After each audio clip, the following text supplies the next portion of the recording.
Hey, I'm Alex Radcliffe from Board Game Co. And today I'm doing a Play This Not That between Keyforge Worlds Collide and Solforge Fusion.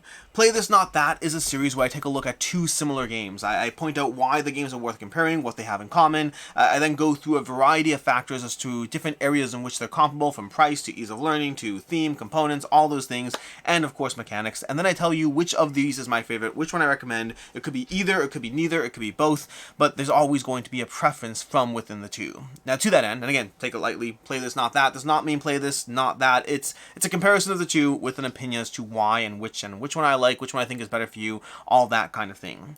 And to that end, let's go ahead and start off with what these games are, why they're worth comparing. This will not be a full rules teaching to either game. This will be a high level of both of them. If you know about these games, that will save you a lot of time. And if you don't, the high level of these games is both of these games are going to be collectible systems, collectible card games, in which you're going to have algorithmically generated decks. That's what you're going to have over here. It's also worth noting, I'm specifically talking about Keyforge Worlds Collide. They've had a variety of other sets, and they also have Winds of Exchange as well that recently or about to come out as well. I'm specifically talking about this one because that's the one that I've gone through.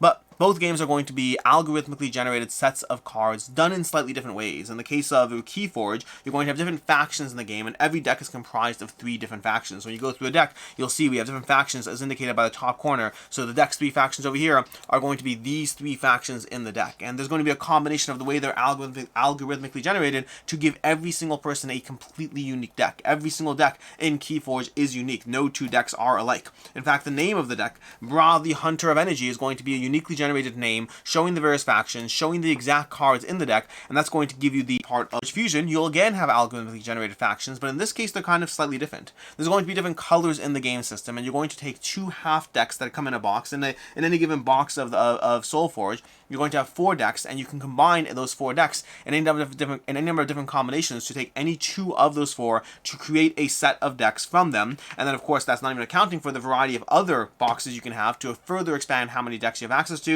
And those will give you 2 different sets over here, so you can have different factions mixed together. As far as, you know, we have the blue and the green over here, and each of the blue and green are custom in terms of the exact card composition within them, and then you'll be using that for your core deck. That's going to be the algorithmically generated part. In fact, both these games share the designer of Richard Garfield. Both these games are co-designed by Richard Garfield and Justin Gary, and by Richard Garfield and just Richard Garfield. Richard Garfield and Justin Gary on these 2 games. Now, as far as the mechanics of the games themselves, they're going to be fairly different in terms of the actual way they operate. I'll cover more about the mechanics differences when we get to the mechanics section of the comparison. But before we do, let's start off. As far as the worth of comparing, both of them are collectible card systems that are algorithmically generated, that give players unique deck systems, and also they share a designer, so there's that as well. As far as the comparison points, starting off with price. Both these games are comparable in the price department, depending if you're buying it used or new, but if you're buying them new, it's going to run you around $12 a deck. In the case of Keyforge, you're generally going to be paying roughly $12 a deck. Again, it might depend on where you shop, or which country you're in, what store, all those factors, but I'd say a general deck of Keyforge is going to run you around $12 from wherever you buy from. If you're buying it used, you can often get these things on sale on eBay, left, right, and center, people getting rid of the decks that they went through as they tried different combinations of unique decks in their, game collection and whatnot. But if you're buying them new, it's going to run you around $12 a deck. In the case of Solforge, it's a little harder to exactly gauge. Generally, Solforge is bought in boosters, and a booster is comprised of 4 half decks, which together could make 2 half decks for around $24. So technically, it works out to around $12 a deck as well, but with a little bit more customization because of the way you can combine different half decks, it's not as clear cut. So 4 half decks can actually give you more than 2 possible deck combinations. I don't know the exact math. It might be 6. I think it's 6 decks. I don't know. But you can combine them in more ways, and obviously as you further expand them, you have more combination. But in terms of sheer quantity of what you're getting, buy a single core box of this, you're going to get $24 for a round.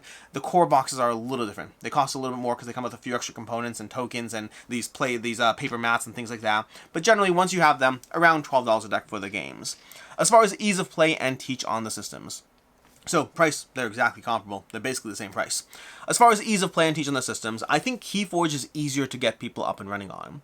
Neither game is excessively complicated. Both games, in fact, especially if you've played other game systems, there'll be degrees of familiarity to both of these systems and the ways they operate. Solforge might be even more familiar. If you've played other lane battling games where you build out a deck, whether it's, something like Magic the Gathering or Hearthstone, I think Solforge might be a bit more more similar when you first dive into it in terms of the way you're going to have these lanes of the battlefield. You're going to be moving your cards up and engaging in lanes as you activate various abilities. You're going to have your, your damage and your attack and your health and all that. You're going to be slowly dealing damage that does stick on the enemies. In both these games, the damage is going to stick as you go through it. So in terms of the ease of play, this might be a drop more familiar, but in terms of the sheer rules on the table, I can get people up and running faster on Keyforge. I don't think either game is particularly complex to learn, but I think the rules and the teach are a drop easier on Keyforge in terms of just the pure simplicity and cleanliness of the system. So I think I'm going to give Keyforge a point in that category.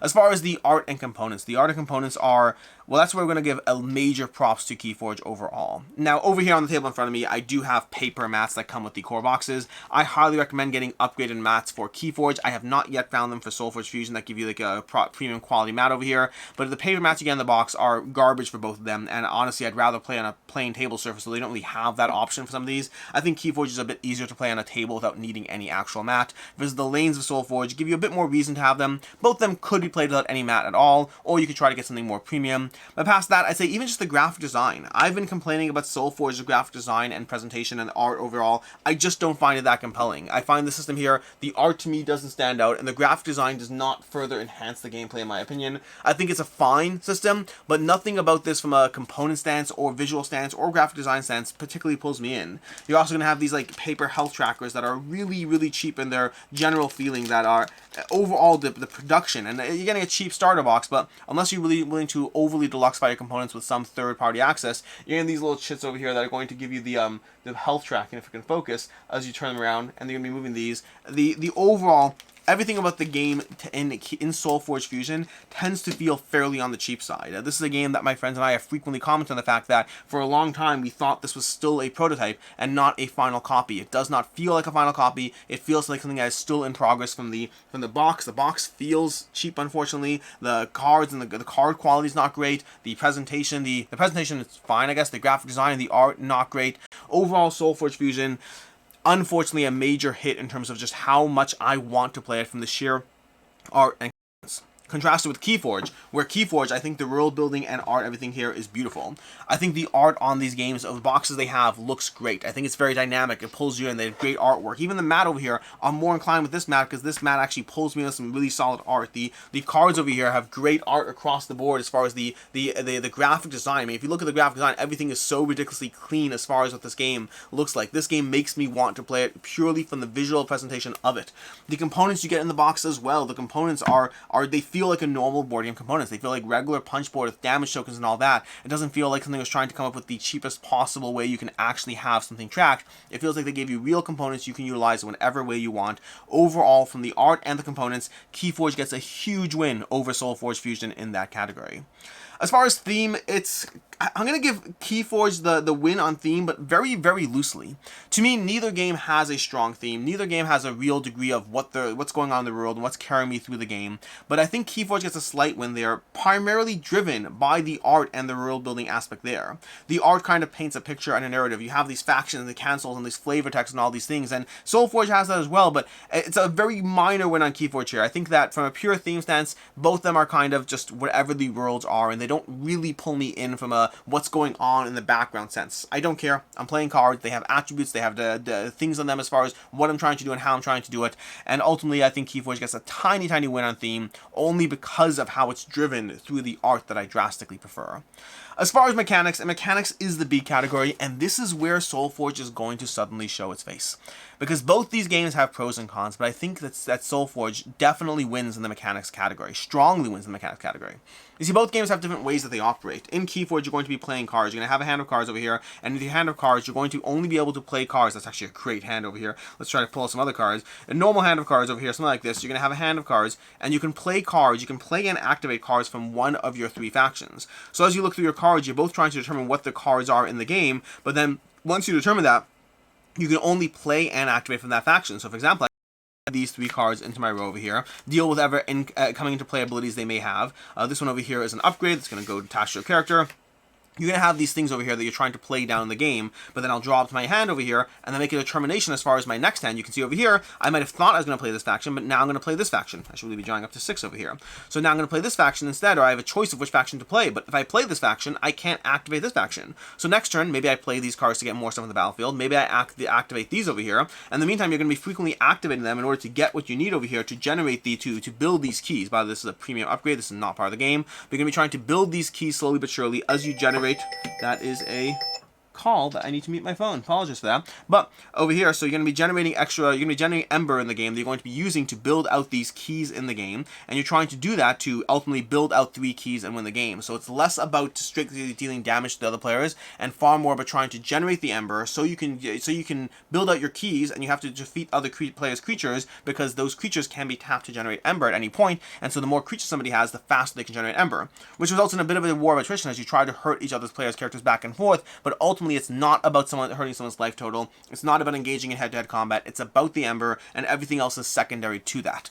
Past that, in terms of Solforge over here, Solforge is going to be a very different beast, and Solforge has a lot of things that stand out as far as how it operates. But the biggest attribute of Solforge that is very strongly compelling, in addition to like a lot of side things, I'm not going to go into everything, but Solforge has a leader, for example, that the leader over here, using their leader's abilities, is going to be very fun in terms of being able to utilize your unique leader and benefit from them. Some small things like that are fun to go through. But the core mechanics of Solforge is that as you play through cards, as you have a hand of cards, and as you play cards, the cards you play get upgraded. You play a card, you go through your update deck, you find the experienced spell plate over here. Let's find him over here. We go to the second level, there we go, and we replace it with the upgraded card, and that's going to enter your cycle of play. That is the core aspect of Solforge and the main aspect in which it stands out, but it makes the entire game significantly more fun to go through.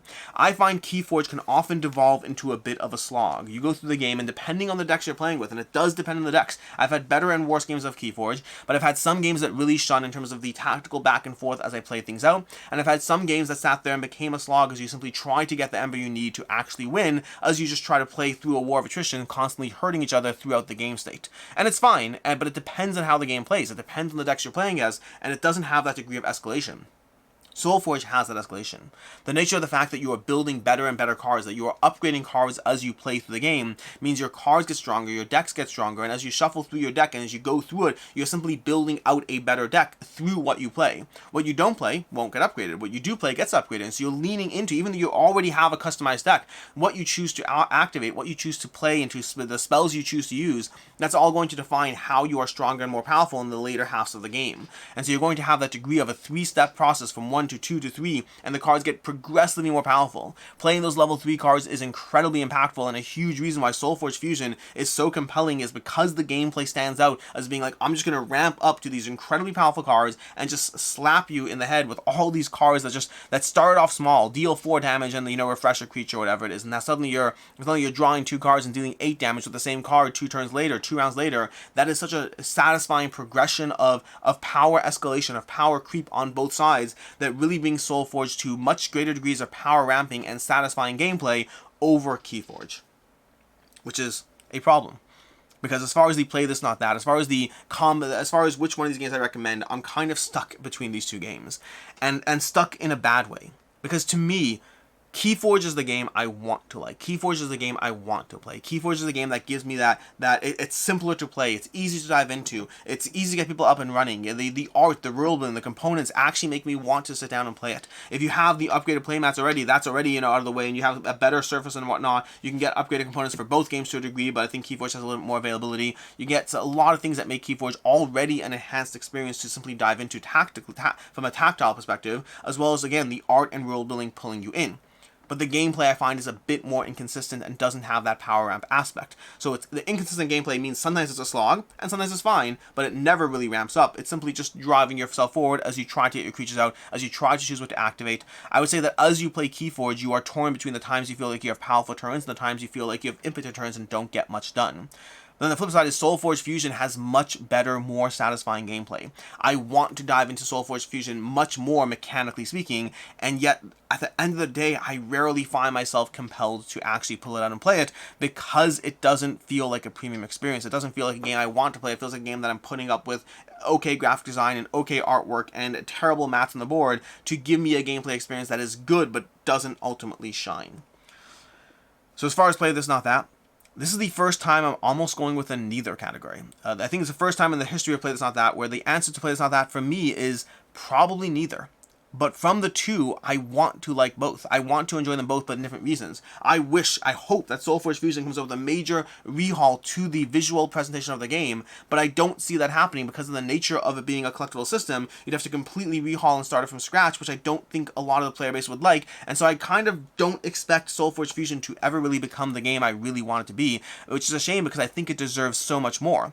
Versus Keyforge, I'm still in the phase of wanting to like it. I mentioned they have a Winds of Exchange and all that, and that's a game system that I do have a few decks of that, and I do want to try it and play it and see if the whatever they've done to that particular version of the system, whether it's slightly better or just more of the same. If it's the same as current Keyforge, then it's a good system that I'll have enjoyed and not really feel the need to continue playing.